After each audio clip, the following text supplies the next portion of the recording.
Eurofoot, 5 clubes que deram sumiço do mapa. Qualquer coisa, nós escolhemos um deles pra nós reerguer no PES. Numa hora um time tá lá, super badalado, jogando Champions League e com vários caras bons na equipe, e na outra, tipo, onde é que os caras foram parar, né? Por isso a gente vai falar de 5 times que meio que sumiram do mapa. A gente começa na Inglaterra pra falar de um clube que é um dos 12 fundadores da Football League, e embora não seja tão vencedor assim, né, é sem dúvida nenhuma tradicionalíssimo, mas acabou caindo no esquecimento nos últimos anos, e a gente tá falando do Stoke City. É verdade que os Potters não são lá mega campeões aí na esfera do futebol inglês, né, mas quando a gente fala desse time da cidade de Stoke-on-Trent, mais até do que as campanhas de destaque, a gente pensa em alguns caras interessantes que vestiram a camisa da equipe recentemente, né, como o grandalhão Crouch, passou por lá também o Shaqiri, né, o Choupão da Massa, o Choupão Motim, o nosso querido Bojan teve por lá, né, também o Arnautovic, o bad boy austríaco e até o Joselu, acredite se quiser. Porém, mais do que jogadores, o que vem à mente quando a gente pensa em Stoke City são aquelas partidas lá no Britannia Stadium, com chuva, sabe, pesada, assim, aquele clima frio,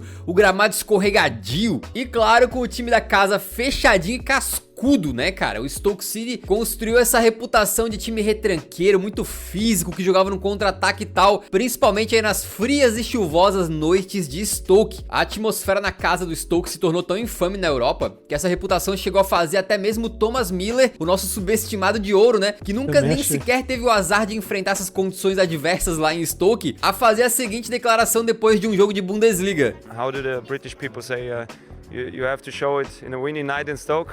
Isso é uma referência àquela famosa frase "Could he do it in a cold, rainy night in Stoke?", adaptada de quando um comentarista inglês estava falando do Lionel Messi, exatamente merecer ou não a bola de ouro, e disse algo como: "Eu quero ver ele fazer isso lá no frio de Stoke". Embora parte dessa fama tenha meio que virado meme, né, o próprio clube, sempre que possível, aproveita para reforçar essa peculiaridade lá do Britannia Stadium. Se liga nesse vídeo aí, por exemplo, que foi publicado no perfil oficial dos Potters lá no YouTube, né, e você achando que era só garoa o problema dos caras. De uma forma ou de outra, isso aí virou um charme, né, de um time que sempre conseguia usar o clima inóspito ali pra criar um ambiente hostil pros visitantes, e aí também teve jogadores interessantes, esse estilo de jogo aguerrido, digamos assim, né, foi figurinha carimbada também na Premier League por alguns anos, foi citado pelo Thomas Miller, com essa frase lendária das noites frias de Stoke, mas agora figura na Championship, a segundona inglesa, desde a temporada 2018-19, pois é, depois que eles foram rebaixados em 17-18, o Stoke não conseguiu mais voltar à elite, e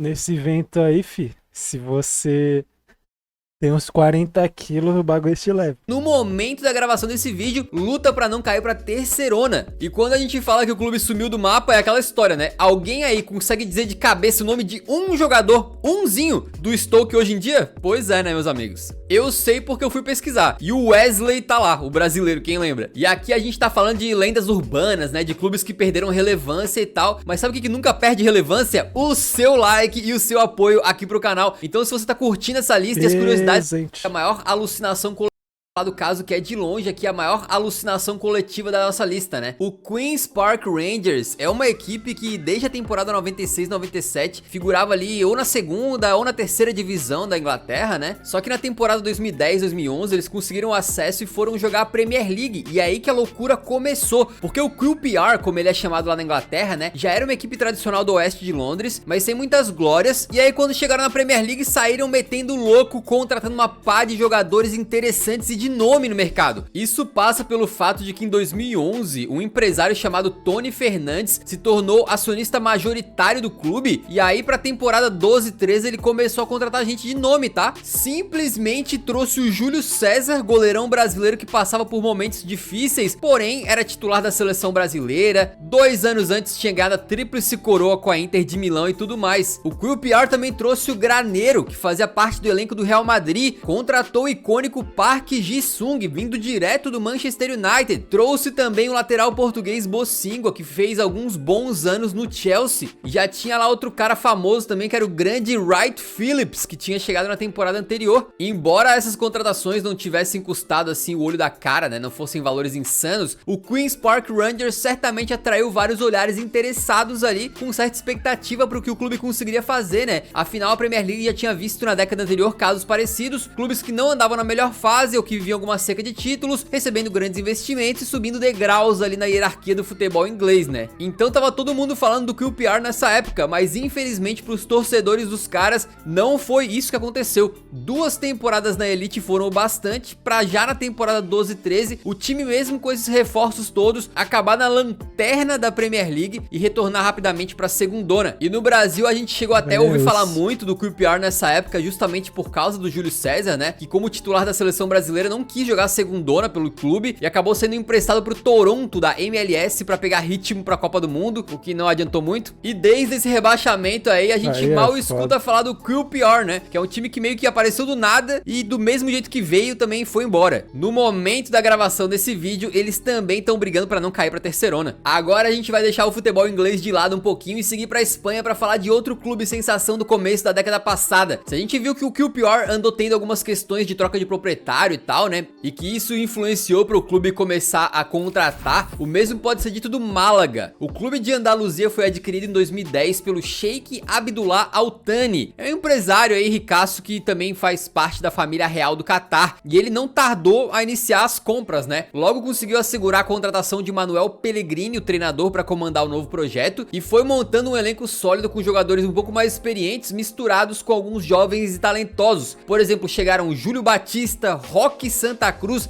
Van Nistelrooy jogou nessa época no Málaga, Saviola e um jovenzinho e futuro Golden Boy, Isco. Em meados da temporada 12-13, a engrenagem do Málaga tava azeitadinha, né? Como a equipe tinha terminado a edição anterior de La Liga na 4ª colocação, iria jogar a Champions League pela primeira e única vez na sua história. E eles aproveitaram a oportunidade, tá? Passando em primeiro e sem nenhuma derrota num grupo que tinha ali Milan, Anderlecht e Zenit. Depois eles despacharam o Porto de Vitor Pereira nas oitavas de final com um agregado de 2-1 e nas quartas pegavam o Borussia Dortmund do Jürgen Klopp. Depois de um empate sem gols na ida, toda a emoção ficou pro jogo de volta na Alemanha, porque o Málaga vencia por 2-1 até o finalzinho, quando tomou uma polêmica virada com 2 gols dos aurinegros já nos acréscimos do segundo tempo, incluindo o último do brasileiro Felipe Santana, que gerou muita repercussão por causa de um impedimento no lance, né? Então o Málaga quase fez história e foi pra semifinal de uma Champions na sua primeira disputa, mas o Dortmund venceu por 3-2 e eles que avançaram. Mas tu vê, quando o time recebe bons investimentos de forma minimamente organizada, consegue convencer atletas de renome a embarcarem no projeto e ainda por cima começa a plantar bons frutos logo nas primeiras temporadas, a expectativa geralmente é de que as coisas só melhorem, né? Pois é, com o Málaga foi bem o contrário, na verdade. Diferente de outros itens aqui da lista, eles evitaram o rebaixamento por uns bons anos depois dessa campanha de ouro lá em 2012-13. Foi apenas na temporada 17-18 que, depois de terminar a Liga na lanterna, eles caíram pra segundona. Só que daí em diante, meu amigo, chegaram no fundo do poço e continuaram cavando. Em meio a dívidas e alguns problemas na justiça, envolvendo, por exemplo, um projeto de construção de uma marina perto de Málaga, o Sheikh Al Thani viu seu clube afundar dentro de campo também. Numa bagunça administrativa, esse Sheikh chegou a ser afastado pela justiça espanhola e no meio dessa tempestade aí, o Málaga acabou a temporada 22-23 na 20ª posição da segundona espanhola e foram oficialmente rebaixados para a 3ª divisão, onde se encontram lá, né, completamente esquecidos aí. Eu não ouvia falar do Málaga há bastante tempo. E é mais um caso de clube que prova: você ter um dono rico não necessariamente significa sucesso, né? E a torcida do Málaga até brinca com isso. Em 2023 viralizou um vídeo em que eles receberam uma pessoa aleatória no aeroporto, como se fosse uma grande contratação, já que o clube não contratava ninguém. Vamos seguir pro próximo caso com a seguinte pergunta: o que Dybala, Cavani e Pastore têm em comum, além de serem humanos, jogadores de futebol e sul-americanos? É que os 3 jogaram no próximo item da lista, o Palermo, que é um dos times mais tradicionais da Itália e que já enfrentou uma variedade de dificuldades em sua história centenária, né? Mudando de nome ao longo dos anos, teve um processo de refundação também. Eles nunca conseguiram vencer títulos de primeiro escalão no futebol italiano. As maiores conquistas do Palermo são 5 taças da Série B, né? Então, diferente de outros exemplos que a gente trouxe hoje, talvez a era mais gloriosa do Palermo tenha sido justamente na década de 2000, quando nas temporadas 2005, 2006 e 2006, 2007 chegou a jogar a Europa League. Mais recentemente, na temporada 10-11, voltou a se classificar para essa competição e, embora não tenha ido muito longe, né, ajudou a apresentar para o futebol europeu alguns talentos, como o goleiro Sirigu, o meia Ilicic e o próprio Pastore. Mas você lembra que a gente falou que o Palermo já teve algumas questões durante a sua trajetória, né? Então, 2019 foi o ano que eles decretaram falência, e aí os dirigentes do clube aceitaram começar de novo a partir da 4ª divisão italiana, mais ou menos o que aconteceu com o Parma lá, né? O clube foi resetado, digamos assim, e teve que começar a sua subida lá da base da pirâmide no futebol italiano, e o que não demorou muito na verdade, né? Na temporada 22-23 eles já estavam disputando a Série B de novo, mas é um clube que teve algumas boas temporadas nas últimas 2 décadas aí, alguns grandes jogadores passando por lá, um uniforme.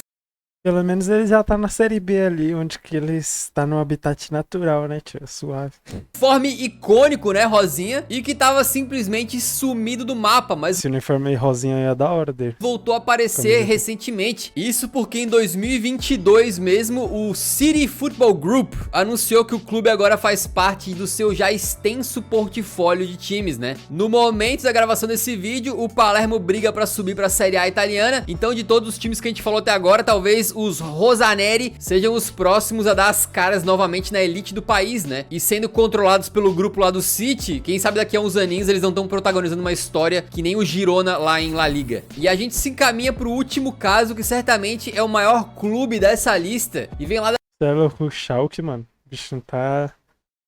Os caras acabou com o time, velho. Alemanha, o Schalke 04. Os azuis reais já ganharam a Bundesliga nada menos do que 7 vezes, né? O que coloca eles até hoje como o 4º clube mais vitorioso em termos de títulos de liga na Alemanha. E historicamente eles sempre foram capazes de montar boas equipes a nível nacional, mas também continental, né? Embora já tenham sofrido com alguns rebaixamentos no passado, particularmente na década de 80, as categorias de base do Schalke são conhecidas por terem revelado diversos jogadores que acabaram se tornando importantes em palcos internacionais, de Manuel Neuer a Mesut Ozil, Sané, Draxler e outros bons jogadores. Era normal a gente sempre ver o Schalke tendo boas campanhas de Bundesliga, ou beliscando um título aqui ou acolá, né, tipo uma Copa da Alemanha, por exemplo, mas também dando trabalho pro Bayern de Munique vez ou outra, e batendo de frente nos grandes derbys contra o Borussia Dortmund. Só que de alguns anos pra cá, as coisas têm mudado pro clube azul, né? Depois de ser rebaixado na lanterna da Bundesliga na temporada 2021, o Schalke até que conseguiu um rebote rápido ali, né? E logo que caiu já voltou, só que daí num famoso efeito ioiô, voltou pra elite do futebol alemão e já caiu mais uma vez. O Schalke teve um novo rebaixamento, exatamente porque na temporada 22-23 eles terminaram a Bundesliga no 17º lugar, né? A vice-lanterna. E aí foram pra segundona e no momento da gravação desse vídeo estão brigando pra não cair pra 3ª divisão. E o pior, a gente falou que o Schalke tá sumido do mapa, mas eles voltaram a aparecer nas notícias do mundo inteiro recentemente, pelos motivos errados, né? Isso porque caso caia pra 3ª divisão, o Schalke pode ter que fechar as portas, né? Segundo a Sky lá da Alemanha, o clube pode não conseguir as documentações necessárias pra jogar uma inédita terceirona e se veria obrigado a fazer algo parecido com o que o Palermo fez lá, né? Recomeçar na 4ª divisão, exceto que na Alemanha isso representaria já jogar um futebol que é considerado amador, com alguns clubes ali na liga sendo apenas semi-profissionais, né? E aí o Schalcão a gente já quase não ouve falar hoje em dia. Se cair pra 4ª divisão mesmo, amigo, vai ser bem triste, um clube bastante tradicional, né? E tu vê, na temporada 2010-2011, o Schalke tinha uma lenda no clube, o Raul, e tava jogando semifinal de Champions League, cara. É complicado olhar pra trás, e não precisa ser nem muito pra trás, né? E ver como, por uma variedade de motivos, alguns clubes perdem relevância, né? Os ciclos do futebol aí podem ser um tanto cruéis. De qualquer forma, a gente torce pra que essas equipes possam se reencontrar aí, né? Organizar a casinha e voltar a brilhar nos mais altos palcos da Europa o quanto antes. Até porque tá faltando pra carreira do Haaland se provar numa noite fria em Stoke, né? Que outro